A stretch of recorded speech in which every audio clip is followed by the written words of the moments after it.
Bonjour à toutes et à tous et bienvenue dans cette nouvelle masterclass organisée par le groupe 3IS. Aujourd'hui, notre école de Paris-Ouest reçoit deux anciens étudiants de la promotion 2013, le scénariste et réalisateur Arthur Mollard et le chef-monteur Geoffrey Pilot. À l'heure où nous enregistrons cette masterclass, leur premier long métrage, 37, L'ombre et la proie, sort dans les salles de cinéma dans quelques jours, soit le 20 novembre 2024. 37, L'ombre et la proie est un thriller époustouflant qui confirme la volonté du duo de s'affirmer dans le cinéma de genre après deux courts-métrages remarqués dans ce sillon. En retraçant leur carrière, nous en profiterons pour questionner les difficultés mais aussi les opportunités que représente ce cinéma pour de jeunes auteurs. On va voyager en 2013, à l'époque où vous réalisez votre premier court-métrage. C'est votre court-métrage de fin de cursus, donc le film qui s'appelle Gemini. On dit coup d'essai, coup de maître. C'est vraiment un film qui a été très fortement primé. C'est un film de science-fiction et c'est un film qui possède un pitch assez fort, parce que c'est donc dans un monde, on va dire, alternatif. Des gens, c'est-à-dire le tout à chacun, c'est-à-dire nous, on possède une puce sous-cutanée qui s'appelle des criquets et qui sont des espèces d'assistances qui opèrent comme une voix, qui nous aident en fait dans notre vie quotidienne, qui nous prodiguent des conseils. Et donc le film suit un réparateur de criquets qui va être mis face à un dilemme. Et donc comment il va pouvoir le gérer avec cette assistance? Est-ce que ça va être une aide ou au contraire une entrave? Donc c'est un film qui déjà, il y a plus de 10 ans, questionne notre dépendance à la technologie et la manière dont cette dépendance pourrait altérer notre libre arbitre. Comment vous avez eu l'idée de ce film à l'époque? C'était en lisant, le compte-rendu d'une expérience scientifique, qui avait eu lieu en 2002 sur un rat. C'est l'expérience qui est racontée au début du court-métrage, il y a un petit carton qui l'explique. C'est-à-dire qu'ils avaient mis une puce électronique dans le cerveau d'un rat qui leur permettait de diriger à distance, les mouvements du rat, le faire tourner à gauche ou à droite. Et en lisant le compte-rendu de cette expérience, j'avais été pris d'un sentiment un petit peu vertigineux, en me disant: «Waouh, qu'est-ce que ça ferait si on mettait ça sur des êtres humains? Est-ce qu'on saurait qu'on est contrôlé ou pas?» Et à partir de là, avec mon co-scénariste donc Teddy Jacquier, on a imaginé une société où effectivement ces puces étaient monnaie courante et on s'est rendu compte que ça nous permettait en fait de parler du présent où effectivement on était en 2013 donc les smartphones commençaient à bien se démocratiser et on voulait parler de ça, donc c'est pour ça qu'on a fait une science-fiction où on s'est dit: «On va faire un monde très proche du nôtre, ça serait une démocratie, une société capitaliste, consumériste classique». Et pas un totalitarisme de SF à la Matrix, Terminator, ce genre de choses. Voilà. Alors le film est disponible librement sur YouTube. On va regarder un court extrait aussi pour nous remettre dans l'ambiance du film et pour le découvrir pour ceux qui ne le connaissent pas.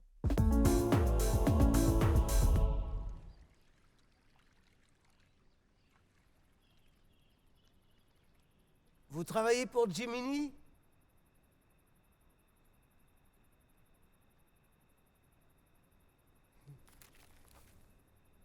Vous fêtez vos 5 ans d'abstinence la semaine prochaine.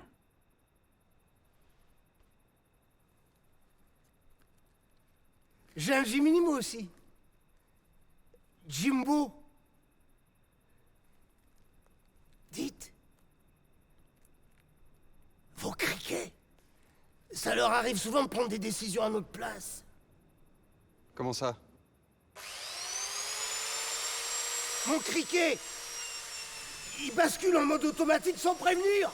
Il me force à faire des choses bizarres. Quoi, par exemple? Tout à l'heure, à la cantine, il m'a forcé à prendre des salsifis. Et quoi? Des salsifis!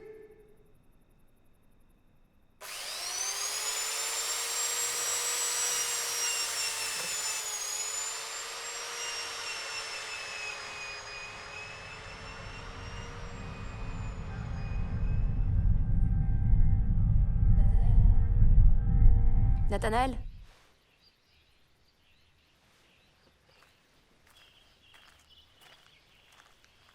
Qui c'est? Otto Hoffmann. Il est schizophrène. Il croit que son criquet le manipule. Il a plus de criquet. Il a été victime d'un vol à l'arraché il y a 10 ans.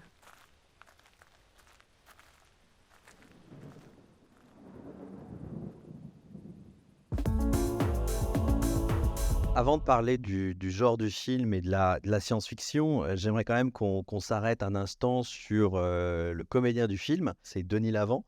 Donc déjà, j'aimerais savoir comment on arrive à convaincre un comédien de ce calibre à jouer dans son film d'école.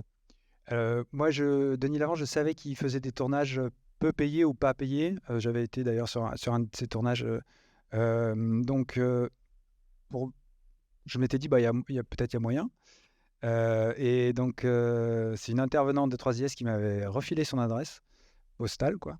Et donc, il habite à Paris, j'avais déposé mon scénario dans sa boîte aux lettres, et une semaine après, il m'avait rappelé, quoi. Comme le thème, c'est le cinéma de genre sur cette masterclass, donc parlons peu, parlons bien, hein, parce que nous, on est professeurs, on reçoit des projets de nos différents étudiants en deuxième, troisième année. Des fois, certains étudiants veulent aborder la science-fiction. Et les professeurs ici, et je pense dans d'autres écoles, on met souvent des warnings en disant mais on n'a pas les moyens de faire de la science-fiction.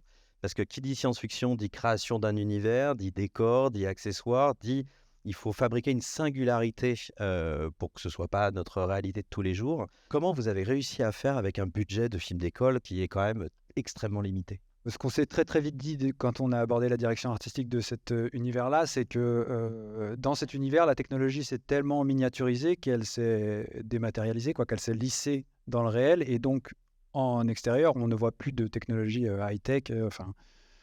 Donc ça nous arrangeait bien. Et puis surtout, on s'est dit on va faire un présent alternatif plutôt qu'un futur proche, quoi. Et le peu qu'on verra de la technologie, c'est des choses qui sont dans la tête, qui sont assez organiques d'ailleurs. Donc c'est même toi, Eric, qui m'a dit, parce qu'à un moment, on devait représenter l'interface des criquets, et on s'était dit on va le faire en image de synthèse. C'est-à-dire qu'il va mettre des lunettes, il va voir les criquets des gens, il va voir les criquets de ses patients en image de synthèse avec une interface, ça va être hyper cool. On l'a testé, c'était dégueulasse. Parce que les images de synthèse, quand vous n'avez pas de budget, ça peut être vite nul. Alors maintenant que vous avez une branche à côté, je pense que je serais allé les voir et ça aurait peut-être rendu mieux. Mais il s'avère qu'à ce moment-là, la personne qui s'en chargeait, ça ne rendait pas bien du tout. Et tu nous as dit, écoutez, votre film, il est très, très organique. Les gars, allez sur un truc plus organique, peut-être à la Cronenberg. Et effectivement, on a décidé donc de prendre une espèce de marionnette. Alors, je ne sais pas si certains d'entre vous ont vu le film, mais le cricket n'est qu'une espèce de marionnette, mais filmée de telle manière qu'on puisse croire que c'est une espèce d'organisme, une espèce de biotechnologie, quoi. Un peu visqueuse, quoi, qui est dans le cou des gens. Quelque chose qui marque aussi quand on voit le film, on en avait parlé à l'époque, c'est les espèces de fractures, en fait. Vous avez mélangé plein d'époques et plein d'architectures aussi ensemble pour fabriquer avec les briques du présent quelque chose d'assez atypique. On a vu dans l'extra un Rubik's Cube, c'est les années 80, ça c'est les jouets de mon enfance par exemple, et en même temps avec des détails de costumes et en fracturant aussi des univers, en fait, des lieux qui n'ont pas lieu d'être que vous avez rassemblés dans le film. Tu peux nous en parler, ça, Arthur, peut-être? Je pense qu'un des trucs qui ont été vraiment cool pour quand même poser l'univers, c'est qu'on a pu tourner à Noisy-le-Grand, dans les cités Abraxas. C'est des architectures assez impressionnantes de Ricardo Bofill avec vraiment un gigantisme. C'est des décors que vous avez pu voir dans Brasil de Terry Gilliam ou dans Hunger Games, le dernier là, pas le dernier, le dernier avec Jennifer Lawrence. Où les Américains sont venus tourner dans ces cités parce que c'est vraiment des décors hyper impressionnants. Et toi, Geoffrey, au niveau du montage, est-ce que tu as dû compenser, parce qu'on est dans de la science-fiction minimaliste, en fait, d'une certaine manière, est-ce que tu as dû le compenser avec des effets spéciaux, avec des effets de montage, avec des partis pris particuliers, ou est-ce qu'au contraire, tu t'es laissé guider, on va dire, par l'histoire et par les personnages? En montage, à proprement parler, moi, j'ai pas eu beaucoup d'effets spéciaux, et tant mieux, parce qu'en vrai, je pense pas qu'on aurait été excellent à l'époque et on aurait eu le temps ou pas. Mais on a eu du fond vert qui est classique avec une rotoscopie simple où c'était c'était très bien préparé, où c'était un plan fixe, donc ce qui aide beaucoup. Après, sur quoi on a joué? On a joué énormément sur des time warp. Par exemple, quand Nathanaël, le personnage principal, manipule en fait les criquets, il utilise un système d'élastique. Et ces élastiques, forcément, lors du montage, on voulait les rendre un peu frénétiques, un peu fluides. Et donc, voilà, on va utiliser un peu des ralentis, des accélérés, des décélérations pour un peu fasciner le spectateur là-dessus. Et sinon, non, il n'y a pas eu beaucoup d'artifices. J'ai pas eu, on s'est concentré sur la dramaturgie, sur le jeu des comédiens et sur ce qui se passait, quoi. S'il y avait pas, Et pour rebondir sur les élastiques ou les voitures, finalement, c'est un travail sur le son qui a permis de les rendre un peu plus futuristes. C'est-à-dire que si vous prenez une voiture à peu près lambda, mais que vous lui mettez un son de voiture un peu futuriste, c'est ce qu'ils ont fait sur Bienvenue à Gattaca. Les voitures sont classiques, c'est un petit budget, ils mettent juste un son de voiture un peu futuriste et tout d'un coup, bon bah voilà, t'as une voiture futuriste. Le film a eu une vie à l'extérieur de l'école. Est-ce que vous pouvez nous résumer son parcours et puis surtout, qu'est-ce que vous avez pu, enfin, quels bénéfices vous avez pu en tirer? C'est-à-dire, est-ce que vous avez essayé de l'adapter après en long métrage, en série? Est-ce que vous pouvez nous parler de l'après, on va dire, du film? Ouais, le film a vraiment beaucoup circulé en festival sur les 5 continents, donc ça c'était absolument inespéré pour un premier court métrage. Avec Teddy, on s'est dit, faisons-en quelque chose en effet, parce que l'univers est très riche. Alors est-ce qu'on en fait un film, est-ce qu'on en fait une série? On a été approché par des producteurs américains pour en faire un film. Moi je me suis pas senti parce que voilà, je n'étais pas très à l'aise avec l'anglais et puis j'étais pas hyper confiant dans ce qu'ils voulaient en faire. J'avais l'impression qu'ils voulaient un petit peu aseptiser l'univers. Et nous, on avait envie d'en faire une série surtout. Et je pense qu'on avait envie d'en faire une série en France. On a essayé bien 3-4 ans d'en faire une série et on n'a pas réussi. Donc le projet, moi, on l'a toujours un peu dans un côté du crâne, mais ça me semble beaucoup plus difficile de faire de la SF aujourd'hui qu'en 2013, vu à quel point ça va vite. Voilà. Google a sorti son Gemini il n'y a pas longtemps. Bon, voilà. Vous étiez en avance sur votre temps, c'est ça aussi qu'il faut se dire. On va avancer dans le temps, justement. On va maintenant voyager en 2017. 2017, c'est là où on vous retrouve pour votre deuxième court-métrage. Et ce court-métrage, c'est Scaramouche, Scaramouche. Alors, c'est un film qui est un petit peu particulier pour nous parce que vous étiez sorti de l'école à ce moment-là. Comme un projet s'est annulé chez nous, on est revenu vous voir après la carrière hors norme de Gemini en vous disant est-ce que vous n'auriez pas quelque chose à proposer. Donc, c'est un film qui a été fait certain de temps avec l'aide des étudiants qui étaient en cursus à l'époque et puis après qui a été finalisé hors cadre scolaire parce que c'était un film qui en avait aussi besoin. Alors Scaramouche, c'est plus un film de SF mais on est toujours dans le genre, mais on est cette fois dans le film fantastique voire horrifique, que ça raconte l'histoire d'une petite fille qui s'appelle Ophélie qui a une maladie qui la rend progressivement aveugle et au fur et à mesure qu'elle devient aveugle, en fait un monde alternatif se révèle à elle. Et on se rend compte, en fait, elle se rend compte que le monde est peuplé de monstres qui nous accompagnent. On a tous un espèce de monstre à côté de nous. Et elle est la seule à découvrir ça. C'est quand même très différent de Gemini. Donc la question, c'est comment on passe de la science-fiction maintenant au film d'horreur, quoi, littéralement. Enfin, horreur, je mets des guillemets, mais on voit le genre de registre, en fait, auquel se réclame Scaramouche. Ouais, horreur, moi j'assume parce qu'effectivement, on a fait des jumpscares, on a fait des trucs de cinéma horrifique, donc fantastique horreur, ouais.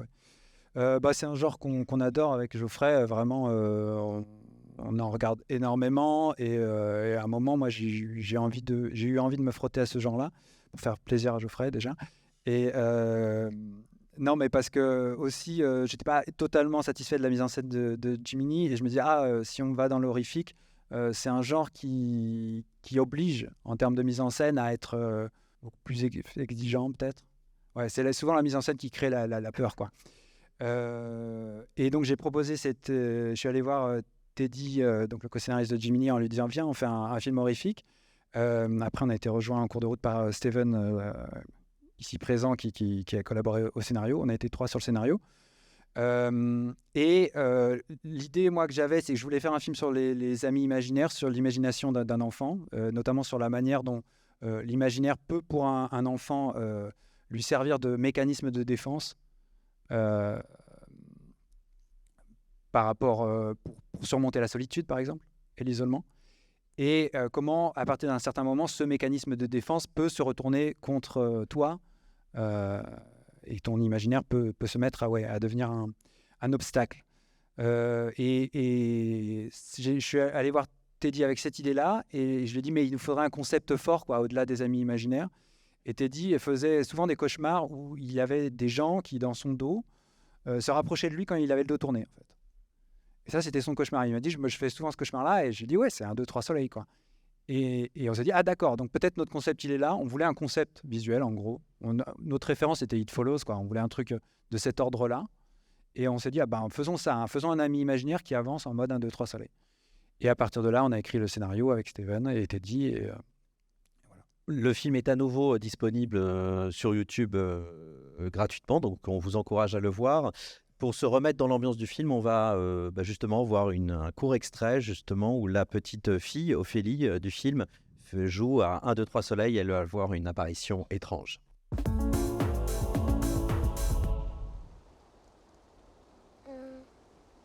2, 3, soleil.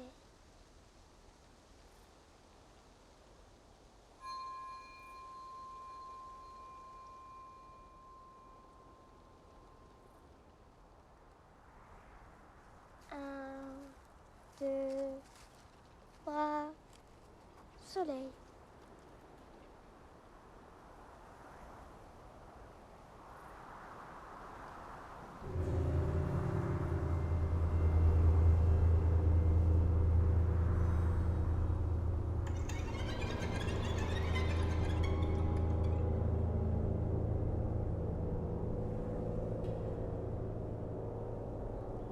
Un, 2, 3, soleil.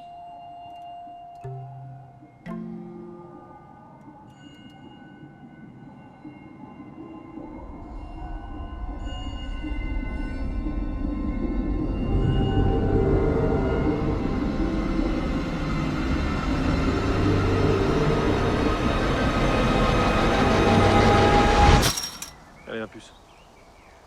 On y va.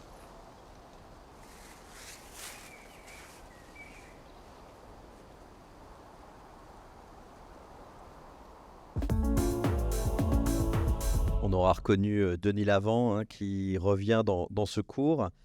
Alors parlons donc des monstres du cinéma fantastique et donc d'horreur. On a tendance à se dire que ce sont des films à petit budget et faciles d'accès parce qu'on a toujours comme référence le cinéma américain où effectivement ces films-là sont des petits films à l'échelle hollywoodienne. Mais à l'échelle du cinéma français, de long métrage déjà, du court métrage et du court métrage qui est semi-école, mi-professionnel, mi-école, ça paraît inaccessible. Donc comment on parvient à faire des monstres, qu'il y a des monstres dans le film, au-delà de l'extrait que l'on a vu, comment on arrive à les incarner avec, à nouveau, très très peu de moyens, quoi. Il y a 4 monstres, plus un qui est un petit peu une ombre en image de synthèse. Le monstre qu'on voit pendant tout le film, c'est donc Denis Lavant, effectivement, avec un effet de maquillage qui est, je dirais pas simple, parce qu'il a quand même des prothèses et on lui a mis des pièces sur les yeux, dans l'idée de couvrir le regard pour le rendre plus inquiétant. On a essayé de faire un ami imaginaire qui soit assez quand même enfantin dans sa manière de terroriser la petite fille. C'est l'ami imaginaire d'Ophélie. C'est ce qui a déterminé son look. Après, à la fin du film, on est en train de spoiler là même, effectivement, Ophélie se met à voir tout à coup les amis imaginaires des adultes. Et là, elle en voit 3. Et on s'est dit, il faut que ces amis, ce soient comme des espèces de légumes qu'on pourrit dans le frigo.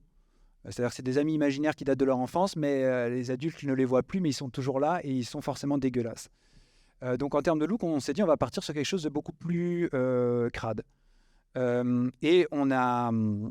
C'est l'assistant réalisateur qui m'a parlé de Olivier de Sagazan, que tu connaissais, qui est un artiste qui a pour habitude de... Son art, c'est en fait de se mettre de la glaise sur le visage et se compose des maquillages lui-même. Et il arrive à créer des effets très, très perturbants. Je vous engage à aller voir son travail sur Internet. C'est assez traumatisant, des fois, ce qu'il fait. Et il se maquille lui-même, quoi, vraiment. Et en même temps qu'il se maquille, il entre dans un espèce d'état second, un état d'esprit qui l'aide à jouer ces créatures-là. Et c'est un mec qui est très, très connu à l'international. Il a joué dans des séries américaines, dans Channel Zero, dans la première saison. Il fait des monstres. Donc on était très très chanceux de l'avoir, il est venu gratuitement. Et donc il fait 3 monstres différents, avec un look différent à chaque fois. Des monstres qu'on voulait plus dérangeants, quoi.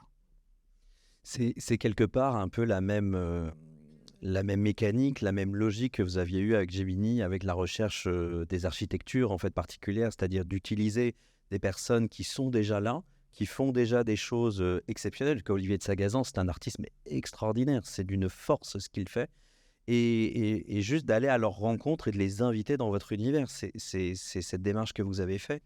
Bah, on lui a envoyé le scénario pour lui expliquer le projet. Ouais, il était très séduit par le scénario. Quand il est arrivé sur le tournage, il s'est dit où est-ce que j'ai mis les pieds parce que bon, c'était un peu un tournage étudiant, un peu bordélique. Il était dans le froid et enfin, j'ai un peu stressé quand il est arrivé. Et puis voilà, il s'est mis dans ses états seconds et à l'arrivée, il adore le film, donc ça va, on est rassuré. Mais ouais, c'était un peu intimidant et c'était drôle parce que la petite fille, l'actrice, elle avait pas du tout peur de Denis Lavant, ils s'entendaient très bien. Mais alors lui, quand elle l'a vu, elle était terrorisée et donc on les a jamais mis sur le plateau ensemble. On a fait que des chants contre chants. Et toi, Geoffrey, alors au niveau du montage, on a vu un extrait qui est très tendu. Alors c'est un court extrait, mais avec beaucoup de sound design, avec de la musique, avec beaucoup d'effets de finalité. C'est très organique. Comment toi, tu as pu travailler cette tension dans le film au niveau du montage? Là, je sais pas si avec l'extrait, vous avez eu peur, parce que je pense que ça se prépare, un extrait comme ça. Dans le genre comme ça, avant d'arriver à une scène, il faut un temps au spectateur déjà d'adhérer à l'univers, de comprendre là où il est, avec qui il est, et de le laisser un peu s'endormir. Pour après arriver à une séquence comme ça où, et ben là, tu essaies de mettre les potards un peu à fond et de tirer la tension au maximum. On a une métaphore avec Arthur, c'est un peu cette idée de Dark, où avec une corde, on essaie de tirer vraiment jusqu'au bout cette tension, et jusqu'où on lâche la tension. C'est toujours la question à quel moment tel plan s'arrête, tel plan commence. Mais là, c'est plus dans le genre horrifique, c'est vraiment de le faire non pas là où va s'atteindre le spectateur, mais justement après. Tu veux dire le jump scare ou le moment où tu lâches la corde, ouais. Le moment où tu lâches la corde et hop, tu vises la cible tout pile. Là, c'est pas vraiment un jump scare ce qu'on fait. En fait, on tire la corde jusqu'à ce que hop apparaisse Denis Lavant, enfin Scaramouche en plan moyen. Et donc ouais, en fait, qu'est-ce qu'on fait là-dessus? En fait, c'est toujours une question de temps. En fait, on va dire, c'est toujours la même réponse au montage. Mais c'est toujours la même réponse que je donne, c'est du temps. C'est-à-dire que c'est du temps pour faire bien les choses et c'est du temps aussi avec la matière organique et vivante qu'on a, qui est soit de laisser le temps courir, le plan courir le plus longtemps possible, la tension courir, jusqu'à ce que l'actrice nous donne le maximum de choses où on dit ok, là j'arrive à être tendu, j'arrive à aller au climax de ce que ça peut être, et de désamorcer tout ça au bon moment. Et c'est toujours un peu le challenge, le jeu. Là aussi il y a un autre jeu, c'était tu parles de la référence de It Follows, que tu m'avais parlé de It Follows, qui était ta référence, qui tu le considères comme un chef-d'œuvre, et je suis d'accord. Mais c'est un peu l'idée, et là, en le revoyant, je me dis qu'on aurait pu faire plus long encore, mais de chercher dans l'image où est-ce qu'il est. Un peu ce côté ludique, le jeu, tiens, où est-ce qu'il est, qu'est-ce que je vois, qu'est-ce que je regarde, où est-ce qu'il est le monstre. Et c'est ça tout l'intérêt d'un film de genre, c'est de pas trop montrer le monstre. Est-ce que nous, on l'a trop montré? Ça, c'est une question, bref. Mais je pense que de le chercher un peu, ce côté, ce rapport avec le spectateur, tiens, où est-ce qu'il est? Ben ça terrifie. Et c'était ce qui marchait super bien dans It Follows. Il y en a certains qui ont trouvé It Follows qui n'a pas du tout fait peur, je ne sais pas si vous l'avez vu, mais moi, il m'a terrifié parce que justement, c'était que de l'attente. Que de l'attente, et c'était quelque chose qu'on n'avait pas vu, c'était subtil parce que c'était toujours en arrière-plan. Ben là, c'était un peu son idée à Arthur ici. Et comment on traite ça? En laissant des longues pauses, en chopant au bon moment la réaction d'Ophélie, en inversant les plans, en frustrant aussi le spectateur. Non, tu ne verras pas, mais là, en même temps, tu la vois. Donc voilà, c'est un peu toujours, de toute façon, c'est une question de temps. Mais du coup, ça se pense en amont, en prévoyant un découpage qui t'offre suffisamment d'axes, en tout cas, pour dilater au maximum la pression. Et après, au montage, là, on se fait plaisir. Quelle a été maintenant la réponse du film? Est-ce qu'il a été bien accueilli? Est-ce que vous avez eu des opportunités pour rebondir derrière ce film? Pas autant que Jimmy. Alors, il a bien tourné en festival, franchement, on n'a pas été à plaindre. Après, peut-être à cause du genre horrifique, en 2017, j'ai l'impression, je sais pas. Il n'y avait pas un énorme appétit là-dessus en France, mais je n'ai pas été contacté. Voilà. Après Scaramouche, on a attendu quelques années. On est très heureux d'accueillir maintenant votre premier long métrage. Donc effectivement, ça a pris quelques temps. Donc c'est 37 L'ombre et la proie. Donc c'est l'événement actuellement. Ça sort le 20 novembre. Hein, on répète la date de sortie. C'est le premier film du label de Cinémajor Parasomnia Productions. C'est un label qui est issu de l'association de Moana Film et de Sony Pictures. Donc il y a quand même des noms connus derrière. Alors si on résume l'histoire pour ceux qui vont le découvrir bientôt en salle, donc c'est un thriller qui suit l'histoire d'un chauffeur routier qui prend une autostoppeuse. Il n'a pas le droit de le faire, mais il le fait pour se tenir compagnie. Et il se trouve que cette femme va l'amener dans un jeu extrêmement dangereux, perturbant, stressant. Et donc, qu'est-ce qui va se passer? Alors, ma prochaine question est comment vous êtes passé au long métrage avec 37? Est-ce que c'est un projet que vous aviez sous le coude depuis longtemps? Est-ce que vous avez répondu à une opportunité? En fait, comment ce film est né, en fait, tout simplement? Totalement une opportunité, parce que pour le coup, moi, ça faisait depuis 2016 que j'essayais de développer un long métrage, un thriller d'anticipation, mais à 2,8 millions, ce qui est un peu trop élevé pour un premier film. Je galérais. Il y a eu cet appel d'offres qui était du coup un appel à projet donc de Sony et Moana qui disait bon, bah, pour des budgets tout petits, on va essayer de produire 5 films de genre. Envoyer nouveaux projets. Ils ont reçu donc 2600 projets. Et ils ont commencé à faire du tri pour en retenir 5. Et moi, j'ai 2 copains qui m'ont envoyé l'appel d'offres différemment en me disant regarde, il y a ça. Et ça faisait longtemps que j'avais envie de faire un film quand même sur l'univers des chauffeurs routiers, ça pour le coup, mais sans trouver un truc pour entrer dans cet univers-là. Et sachant qu'il y avait cet appel d'offres, je me suis dit, ça serait peut-être un bon projet, peut-être on peut se faire un huis clos dans un camion, ça coûtera peut-être pas trop cher. Je croyais encore que tout se passerait dans le camion à ce moment-là. Et j'ai trouvé, il fallait un passager à côté du chauffeur. Quand j'ai trouvé l'identité du passager, ça a débloqué le film. Et à partir de là, j'ai écrit le film, je l'ai coécrit avec un co-scénariste qui s'appelle Claire Patronic. Et donc le projet a été sélectionné. Le projet a été sélectionné sur la base d'un pitch de 3 pages. Après, ils avaient retenu 13 projets.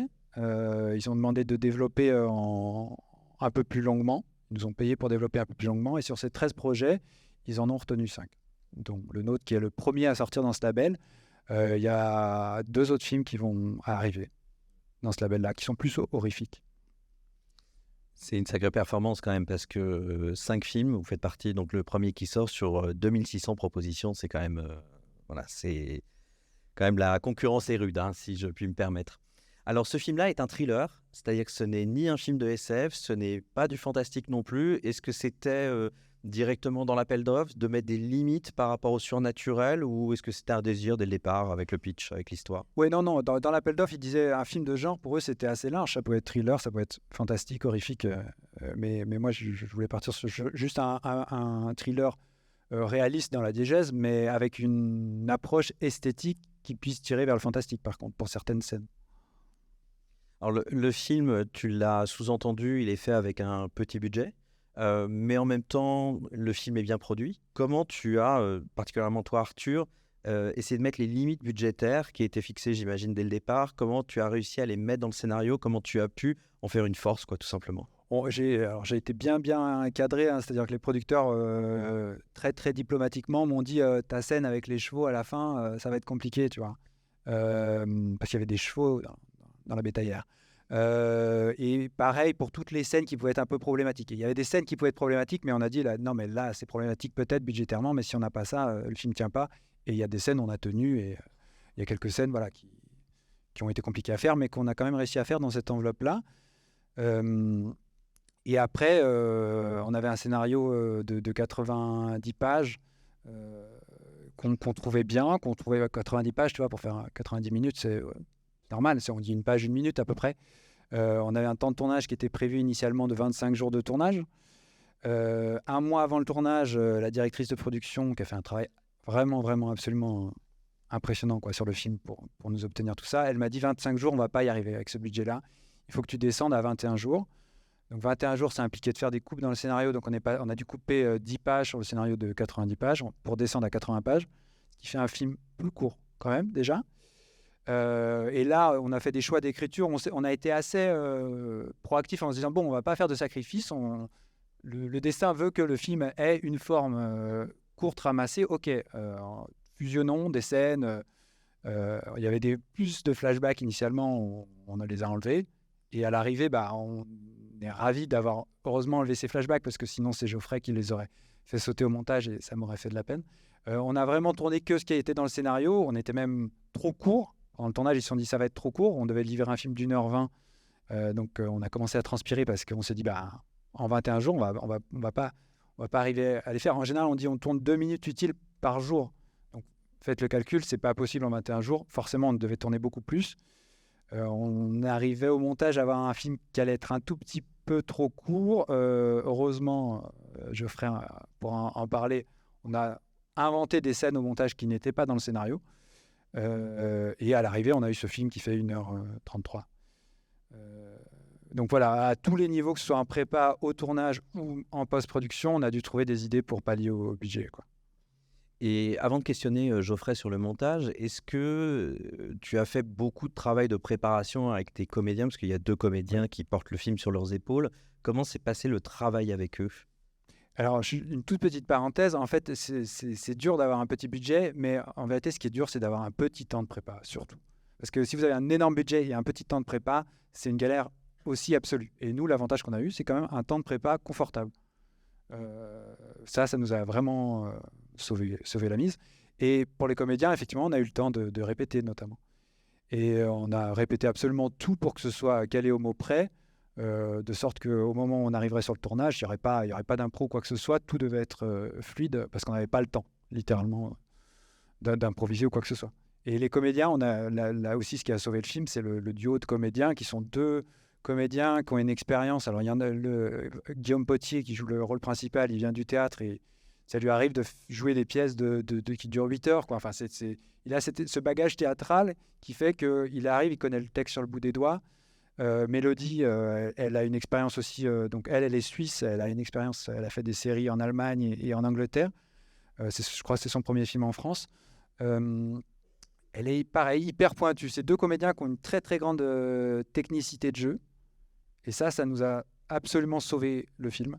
Parce que pour des séquences très compliquées de rolling, par exemple, quand ils roulent dans le camion, donc c'est réellement une cabine de camion qui est tractée par un véhicule loader. Et moi, je dirige les comédiens au talkie-walkie. Et on roule sur une route qui est bloquée, mais qui nous offre que 3 minutes de film, quoi.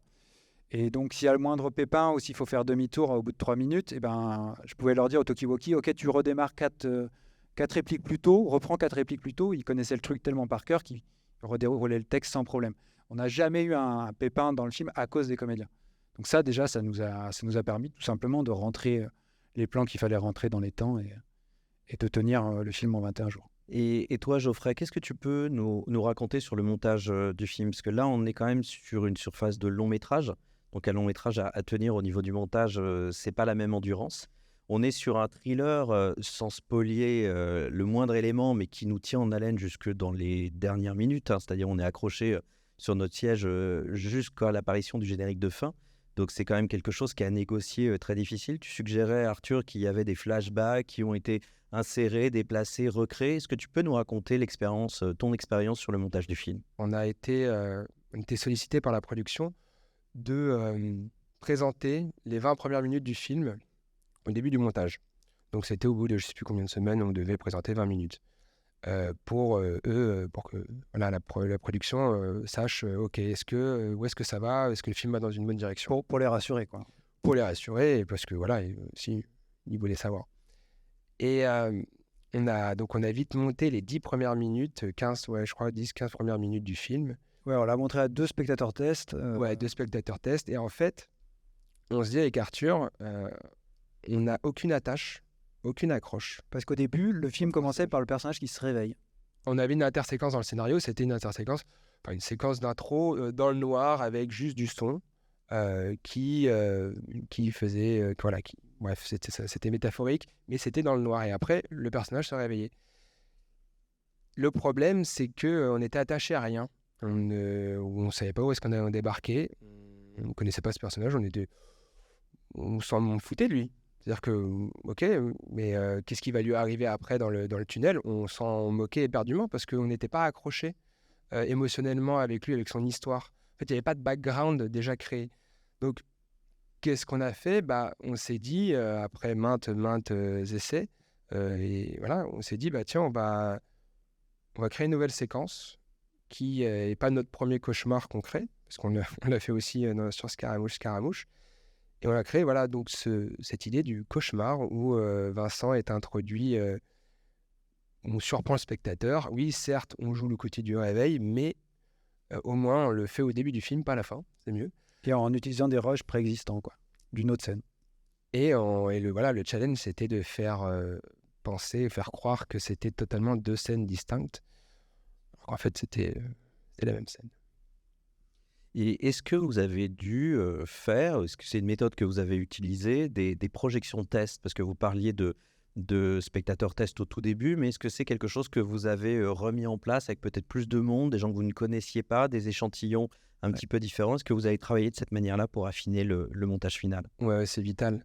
C'est même parce qu'en fait, au montage, on aime prendre en otage le film et le garder pour nous et se dire on va pas le sortir, mais une fois qu'on le sort et on le montre avec des projections tests, comment dire, jamais on progresse peut-être autant sur le film parce qu'on a un regard mais tellement neuf, tellement vierge et même si on nous donne pas les bonnes réponses, au moins on nous aiguille sur les bons endroits, on spot les endroits où il y a un problème et même si, du coup c'est tellement enrichissant. On a fait une projection test. On avait proposé avec des questionnaires. Un questionnaire. On s'était fait ça avec Steven et Arthur. On avait 40 personnes. 40 personnes. On avait invité des gens de divers âges, des amis, de la famille, etc. Et pas étalonné, pas mixé. Monter son, oui, Steven m'a énormément aidé sur le montage des ambiances, des directs et tout ça pour que justement on ait quelque chose à montrer. Et je pense qu'avec Arthur aussi, on ne fait pas que du montage d'image et ça, je sais même pas si ça existe, mais de travailler le son, c'est essentiel. C'est-à-dire qu'on ne peut pas connaître le film qu'on a, l'histoire qu'on raconte, la dramaturgie qu'on a, les acteurs, comment ils sont, si on ne travaille pas ce montage son. Le cinéma français a parfois eu du mal avec le cinéma de genre, la science-fiction, l'horreur. On se dit c'est pour les Américains. Il y a eu des tentatives assez régulières qui il y a eu des modes et puis après ça s'est un petit peu éteint. Là, on voit que récemment en France, on a quand même des signaux très positifs. On a le film qui s'appelle Titane qui remporte une Palme d'Or au Festival de Cannes. On a Le règne animal ou Vermine qui sont des succès publics dans des fantastiques assez différents et qui n'est pas non plus sous influence américaine. Votre film ouvre un nouveau chapitre avec donc Parasomnia Productions qui va être une collection de films. Quel est votre regard sur ce cinéma de genre local français? Est-ce que vous pensez que c'est le bon moment, que c'est mûr? Quel est votre regard tout simplement dessus? Je pense que la situation a beaucoup bougé en 10 ans. C'est-à-dire qu'à la sortie de l'école, je me rappelle, tu nous disais, nous, on a essayé d'entrebâiller la porte, maintenant, à essayer de passer, quoi. On avait ce sentiment de pousser sur une porte. Et que chaque réalisatrice poussait sur la porte pour essayer de faire passer un film de genre. C'était assez pénible. Là, la réalité, elle a changé du tout au tout, je pense, à cause du marché, tout simplement. C'est des trucs très factuels. Le public de 40-50 ans va moins au cinéma depuis l'après-Covid. Alors que le public de 15-25 ans, il va massivement beaucoup plus depuis 10 ans. Et donc, réserve des succès à des films d'horreur, à des films de super-héros, mais à tout ce qu'on leur propose. En fait, on ne leur propose pas tant de choses que ça. Donc, les producteurs commencent à comprendre que s'ils veulent faire des entrées, il faut peut-être qu'ils changent un peu leur fusil d'épaule. Et on commence à voir de plus en plus de films de genre bien produits qui apparaissent pour offrir une réponse à cette demande. Et si je puis me permettre, ce n'est que mon avis, mais aussi avec une rigueur d'écriture et de réalisation qu'on n'avait peut-être pas il y a une dizaine d'années. Où il y a une dizaine d'années, c'est le sentiment que j'ai sur la précédente génération, on se satisfaisait finalement d'être dans le genre en mode on est pour des aficionados, on se reposait peut-être sur des ficelles. Et je pense que votre film en fait la démonstration, c'est que c'est avant tout un excellent scénario, une excellente réalisation avec aussi une bonne connaissance de la production et des moyens qui sont mis à disposition. Et tu l'as très bien dit, Geoffrey, aussi sur la la précision aussi du montage qui est derrière, quoi. Donc c'est un film de genre certes, mais c'est aussi du cinéma tout court, quoi. Enfin, c'est le sentiment que j'ai. Et je pense que la différence pour moi, c'est sur ce qui relie les 3 films que je trouve qu'on vraiment marqué l'année dernière dans le genre, c'est Vincent doit mourir, Le règne animal, Vermine, et c'est le cas aussi de Titane. C'est des films qui ont un point de vue en fait, et ça, je pense, que c'est le plus important. Oui, tout à fait. Merci Arthur, merci Geoffrey. On peut quand même les applaudir pour ce premier échange. Merci beaucoup. Merci.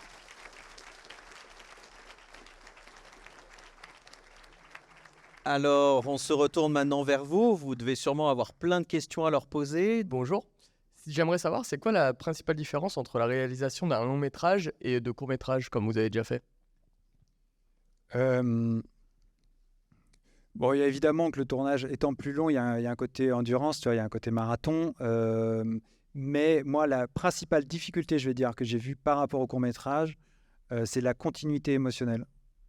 C'est beaucoup plus dur de maintenir une continuité émotionnelle pour les personnages du début à la fin, évidemment, sur un long-métrage. Et il y a des moments, des fois, où dans le film, je me dis, waouh, on a été chaud, quoi. Enfin, c'était limite. Et ça, tu t'en rends compte au montage. Et c'est vraiment un truc où il faut faire très attention au tournage, que tu laisses ton personnage à un point A, bah, il faut qu'au point B, il y ait une continuité émotionnelle qui semble logique au spectateur. Et sur toute la durée d'un long métrage, c'est la principale difficulté, moi, que j'ai trouvée. Quel est le processus et les étapes que vous suivez lors de montage de ce type de film? C'est d'abord du dérochage, bien connaître ses rushs, c'est de la mémoire, hein, le montage, il faut être quand même avoir une mémoire visuelle et auditive bonne et bien retenir.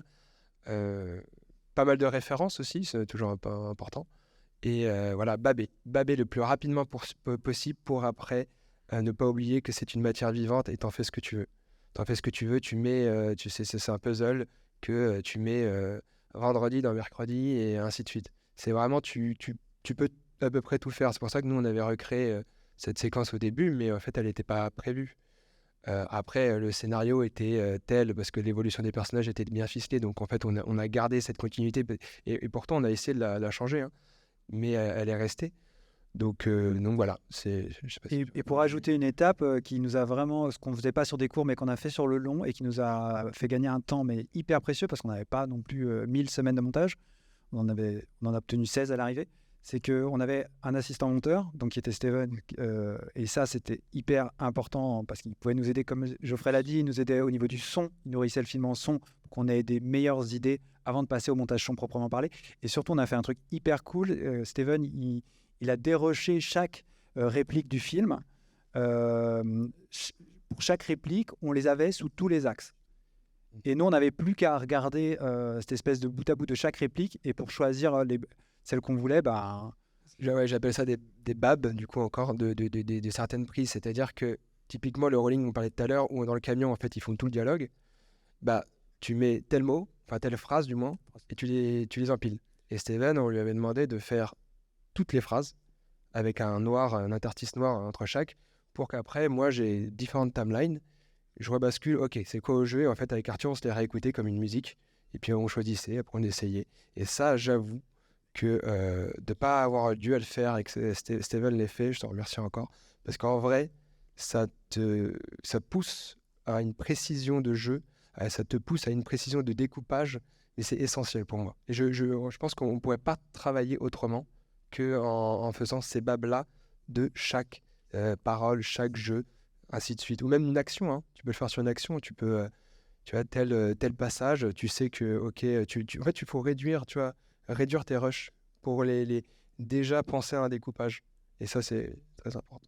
Bonjour. Ma question, elle concerne la production. Et du coup, je voulais savoir si Parasomnia n'avait pas fait l'appel à projet. Est-ce que vous auriez mieux fait le même genre de film ou le film tout court? L'appel à projet m'a donné l'idée, donc c'est difficile à dire. Mais je pense que ce qui a vraiment différé du fait de cet appel à projet, c'est que c'est Sony qui a intégralement financé le film. Et donc, on n'a pas eu à passer par des canaux plus traditionnels de financement qui sont en France, le CNC, les Sofica, les régions. Et ça a influé sur l'écriture parce que quand tu vas voir le CNC, par exemple, ils sont en attente d'une note d'intention, ils sont en attente que tu sois très très clair sur ton propos, et ils te font des retours qui des fois peuvent un peu conduire parfois un peu à un formatage du film, surtout sur les cinémas, surtout sur les films de genre. Et là, on a une vraie liberté de ton. Les retours de Sony, c'était est-ce que la femme enceinte, elle pourrait tuer les gens de manière plus violente? Tu vois, ça, c'est pas des retours du CNC. Ça, c'est un retour de distrib qui veut viser un public, qui sait quel est son public. Et ça, c'était très profitable pour nous à l'écriture parce que ça, on a pu vraiment se lâcher et aller à fond dans ce qu'on voulait dire sans avoir à s'auto-censurer. Tu vois. Ça, c'est la principale différence du fait de ce label-là et de cette structure de financement. Moi, c'est par rapport à l'écriture du personnage de la femme, parce que j'imagine que son vécu, il n'est pas forcément proche de vous. Donc je me demandais comment vous avez fait pour l'écrire, pour pas tomber dans le cliché. Si j'avais voulu faire un film social sur ce sujet-là, je l'aurais traité vraiment très différemment. Je ne l'aurais pas du tout traité comme ça. Il y aurait eu une responsabilité à d'autres endroits en termes de représentation. Tu vois, en termes de l'image que tu peux transmettre, de véhiculer, de faire attention à ne pas véhiculer des clichés. Tu vois. Comme on est dans un film de genre, pour moi, l'horizon d'attente du spectateur est différent. Et la responsabilité, elle ne se joue pas au même niveau. Et pour moi, le film de genre, il doit avoir une fonction plus cathartique que le film social, on va dire. Et donc, il peut nous offrir des soupapes pour, par exemple, nous venger de la réalité, quoi. Il n'y a que dans un film de genre où tu vois tout d'un coup un dominé ou un opprimé qui peut se retrouver en position de enfin se venger et tout ça. Et c'est ça que pour moi, permet le genre. Et c'est ça qu'on a essayé de faire. Mais évidemment, si ça avait dû être un film social, je ne l'aurais pas fait de cette manière et je ne l'aurais pas fait, en fait. Comme vous n'avez pas eu de galères par rapport aux acteurs, etc., quelles sont les galères que vous avez eues pendant le tournage ou même dans la production? Et aussi, comment vous les avez gérées?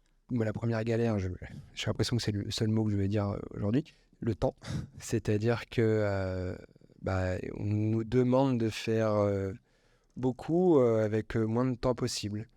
Donc, c'était un luxe sur Gemini d'avoir du temps parce que on n'avait pas forcément de compétences, on n'avait pas forcément de quoi que ce soit, mais on avait du temps et aussi quand même de l'intuition. Mais après, c'est ça, c'est une course contre la montre. C'est prendre les bonnes décisions au bon moment. Après, si je dois parler concrètement dans le montage, la complication, c'était, j'en parlais tout à l'heure, le personnage principal où on ne s'identifiait absolument pas au début. Et du coup, on était assez détaché de tout ce qui allait suivre après dans le tunnel.